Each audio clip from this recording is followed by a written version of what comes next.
अंकित 35 वर्षाचा आहे। तो सध्या एका नामांकित IT कंपनीत काम करतोय। त्याचा महिन्याचा पगार 2 लाख रुपयाच्या वर आहे। मात्र आपला जॉब प्रायव्हेट असल्यामुळे रिटायरमेंट नंतर पेन्शन मिळणार नाही हे त्याला माहिती आहे। रिटायर झाल्यावर आपली लाईफस्टाईल तशीच राहावी अशी त्याची इच्छा आहे। मात्र त्यासाठी आत्तापासूनच रिटायरमेंट प्लॅनिंग करावं लागेल। सध्याच्या काळात चांगलं आयुष्य जगण्यासाठी महिन्याला किमान 50,000 रुपये लागतात। मात्र महागाईचा विचार करता 20 वर्षानंतर महिन्याला किमान 2 लाख रुपये लागतील। त्यावेळेला FDचे व्याजदर 4% पेक्षा कमी असतील। त्यामुळे आपल्याकडे किमान 6 कोटींचा रिटायरमेंट फंड असावा असा अंकितचा प्लॅन आहे। पण एवढी मोठी रक्कम अंकितला खरंच जमा करता येईल का? चला तर मग या प्रश्नाचं उत्तर जाणून घेऊया। चांगला रिटायरमेंट फंड जमा करायचा असेल तर अंकितला गुंतवणुकीवर महागाईपेक्षा जास्त रिटर्न मिळाला पाहिजे। ऐतिहासिक आकडेवारी पाहिली तर शेअर्स आणि म्युच्युअल फंडमध्ये गुंतवणूकदारांना महागाईपेक्षा नेहमीच जास्त रिटर्न मिळालाय। मात्र शेअर मार्केटमध्ये यश मिळण्याचं प्रमाण बऱ्यापैकी कमी आहे। त्यामुळे अंकितने म्युच्युअल फंडमध्ये SIPच्या माध्यमातून गुंतवणूक करण्याचा निर्णय घेतलाय। अंकितकडे 20 वर्षाचा कालावधी आहे, त्यामुळे तो जास्त जोखीम घेऊ शकतो। तसेच भारताची अर्थव्यवस्था इतर देशांच्या तुलनेत सर्वात वेगाने वाढणारी अर्थव्यवस्था आहे। त्यामुळे इक्विटी फंडमध्ये लॉंग टर्मसाठी SIP केली तर साधारण 15% रिटर्न मिळू शकतो।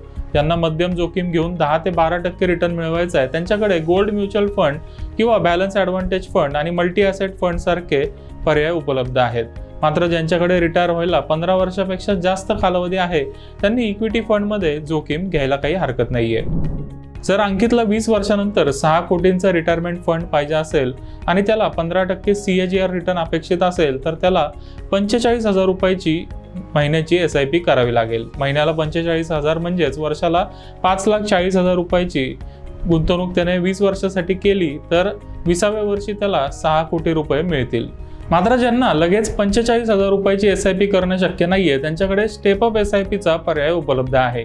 स्टेप अप SIP मध्ये आपल्याला दरवर्षी ठराविक रक्कम वाढवावी लागते। समजा आपण 5,000 रुपयाची SIP चालू केली आणि त्यामध्ये दरवर्षी काहीतरी वाढ केली तर त्याला स्टेप अप SIP म्हणतात। अंकितला 20 वर्षानंतर 6 कोटींचा फंड पाहिजे असेल तर तो महिन्याला 10,000 रुपयापासून सुरुवात करू शकतो। मात्र त्याला SIP मध्ये दरवर्षी 20% वाढ करावी लागेल। पहिल्या वर्षी 10,000 रुपयाची SIP असेल, मग दुसऱ्या वर्षी रक्कम 20% ने वाढवून 12,000 रुपये होईल। तसेच तिसऱ्या वर्षी SIPची रक्कम 14,400 होईल। अशा पद्धतीने त्याने स्टेप अप SIP केली तर 20व्या वर्षी त्याच्याकडे 5,70,00,000 रुपयाचा रिटायरमेंट फंड जमा होईल। रिटायरमेंटसाठी SIP करताना किमान 5 फंडमध्ये गुंतवणूक करावी असा आमचा सल्ला आहे। यामध्ये एक फ्लेक्झी कॅप फंड, एक ब्ल्यू चिप म्हणजेच लार्ज कॅप फंड, एक मिड कॅप फंड, एक स्मॉल कॅप फंड आणि एक मल्टी कॅप फंडचा समावेश असला पाहिजे। यामुळे पोर्टफोलिओची जोखीम कमी होईल आणि लार्ज, मिड आणि स्मॉल कॅपमध्ये समान गुंतवणूक होईल। अशा पद्धतीने चांगला डायव्हर्सिफाईड पोर्टफोलिओ बनवला तर चांगला रिटायरमेंट फंड तयार करता येईल।